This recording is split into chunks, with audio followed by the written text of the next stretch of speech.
Buenos dias. Hello, escuincles. Mac G back with you again. Today we're going to be talking about el uso del verbo ser, which is the way we use the verb ser. Ser means to be. Let's dive right on into this thing. And it's used to describe permanent characteristics. What are some things about you that are permanent? If you're sad, are you always going to be sad? Absolutely not. So it's not permanent. But if you're black, are you always going to be black? Yes, you will be. Unless, of course, you're Michael Jackson or Sammy Sosa and you have enough money to bleach your skin and change your complexion. But normally, you will always be the color that you are. You will always be the height that you are unless you break your legs and then, you're shorter. I don't know. For example, the things that I just described are personality and appearance. All right, don't write yours all sloppy like I wrote mine. My handwriting is so big it doesn't fit on the lines.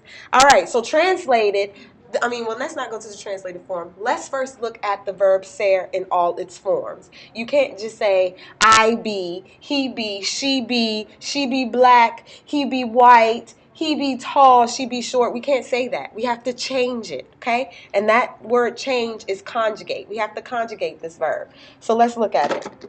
I'm going to erase this just so that I have my space. And I'm going to draw this chart. You guys love these charts. I know you do because you told me. And we're going to look at the verb ser, which means what? To be. But like I said, of course, we have to conjugate it. So let's get into that. I'm going to teach you guys the pronoun song. Goes like this. Yo, I to you, el, he, ella, she, you, formal, usted, nosotros, we, ellos, they. Ustedes, y'all, hey, hey, hey. Okay? So let me do it again. Yo, it means I. To, you. Then we have el, ella, usted. Nosotros is we. This is a new one. You guys haven't had that one. Then we have ellos, which is they. And then ustedes, which is y'all. Okay? Yo, I, to, you, el, he, ella, she, you, formal, usted, nosotros, we, ellos, they, ustedes, y'all, hey, hey, hey, okay? That's how that goes. So now we're going to look at the forms of ser. If we want to say to be for I, it's going to be soy. If we want to say to be for you, it's going to be eres. To be for el, ella, or usted. Also, in here, I want you to put it. Okay? It's going to be es. I bet you recognize this from time. If we're going to say to be for nosotros, it's somos. And for ellos and ustedes, it's son. So which side is the singular side of the chart, and which side is the plural side of the chart? I'm going to give you about 1 second to think about it. Ding, time's up. This is the singular side of the chart. This is the plural side of the chart, okay? So what I'm telling you is that when you go to figure out which one of these words you want to use in a sentence, you're going to first ask yourself, is my subject or is my noun singular or plural? And then you can eliminate 3 or 2. Miss MacG, oh my goodness, what do we put in this blank right here? How about that squiggly line? How about that? You like it? That's what goes in the blank. We're not going to discuss this conjugation because it is only used in Spain, in some places in Argentina. It is the vosotros form. We don't use that. It's funny sounding. All right, let's move on. We got 6 minutes. We will combine the verb ser with adjectives to make descriptions. Oh my gosh. So we're putting it all together. The things that we just learned yesterday about adjectives, how the noun and the adjective must agree, they must match. And today we're going to put it together with the verb ser, and we're going to create one big sentence describing people, places, and things. It's amazing. So amazing. We will combine the verb ser with adjectives to make descriptions. Remember, let me check on my notes. What you have to remember is that everything, escuincles, must agree. Everything must agree with what? Does anybody know? If you know, say it loud and proud. Don't be embarrassed. Everything must agree with the noun. If you said noun out loud, awesome. If you said it in your mind, you are so scary. And if you didn't say it at all, you need to study. This may include articles. Articles must agree with the noun. What else must agree with the noun? Verbs, and the verb we're dealing with is ser. And what else must agree with the noun? The big one that we learned yesterday, adjectives must agree with the noun, okay? Or the subject. To ask for a description of what someone or something is like, we're going to use como. So if you want to say, what's he like? Girl, I saw this boy yesterday in the mall, and your friend's going to say, oh my goodness, what's he like? Okay, you're not going to use gusta, because we know that gusta means like. You're going to use como, all right? So let's look at these sentences down here at the bottom, shall we? Yes, we shall.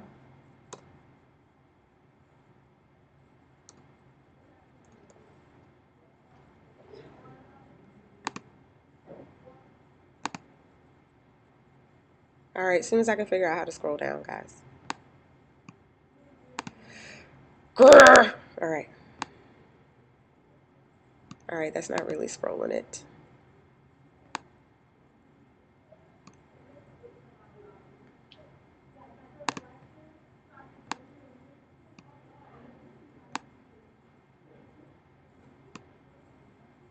I don't really know what's going on. Hold on a second. All right, I'm back. I couldn't figure out how to scroll up, so we're just going to go to here, and then I'll figure it out, and we'll move on. We will combine the verb ser with adjectives to make descriptions. Did I already say that? I probably did, yes. So let's look at these down here. We talked about the word como. If you're asking how someone is, we're going to say, como es? Oh, my goodness, what's he like? Is he tall? Is he short? Is he fat? Is he skinny? What is Roberto like? And the way we're going to start that sentence is, como es? Don't forget your acentos. Upside down question mark. ¿Cómo es Roberto? If I want to ask what is the class like, can you guess what I'm going to use first? If you guessed como, you're right. ¿Cómo es la clase? Why do I keep using es? Do you know? I keep using es because my subject, Roberto, and my subject, la clase, are singular. And let's remember the chart. Soy, eres, es, somos, son. Plural side of the chart, singular side of the chart. And if I'm talking about one thing, I want it to be singular. There it is. And if I want it to be plural, I'm looking here. So let's look at that last sentence down at the bottom. What are the teachers like? Are any flags going off in your head? We know that the first word we want to use is como. But what's my subject? So now, what am I talking about here? I'm talking about teachers, right? So is that singular or plural? It's going to be plural. If you said plural, you're right. If you didn't, like I always say, you're wrong. Plural. Why wouldn't it be somos? It's also on the plural side. It wouldn't be somos because somos is talking about we. We're not talking about we. We're talking about teachers. You're not included in that. You're not a teacher. So we're just talking about teachers, so it's going to be they. ¿Cómo son las profesoras?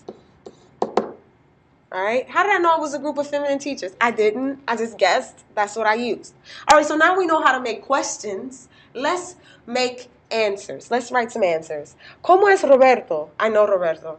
He's not very smart. He's not very funny.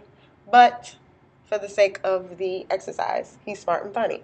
¿Cómo es Roberto? So we want to say he is smart and funny.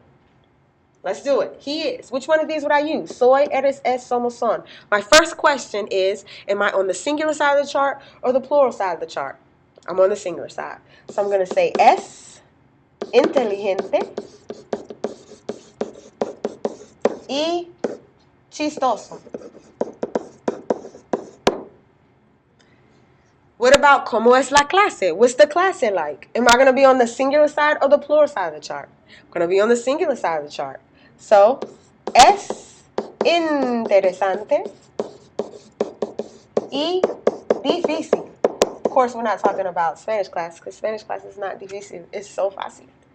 And we're going to do the last one. ¿Cómo son las profesoras? They are very nice. So we want to say they are. We're going to use son. Son very, very, very, muy simpáticas. Okay? I'm forgetting my accents. Son simpáticas. Why did I use AS? Because I'm describing las profesoras. Okay? That's noun adjective agreement. All right, now what I want you to notice is that we didn't use these words, did we? Yo, I to you, él, he, ella, she, you, formal, usted, nosotros, we, ellos, they, ustedes, y'all, hey, hey, hey. We didn't use those. We didn't. Why? Is it necessary for me to put that? If you said no, you're correct. It's not necessary because once I say S, I know I'm speaking of he, she, or you formal. If I wanted to, I could. I could put él es inteligente. I could put la clase es interesante. And I can put las profesoras son, or I can put ellas son simpáticas. All right. We are on 11 minutes. It was almost 10. Guess what, Esquinkles? Mac G. Out. Baby, baby.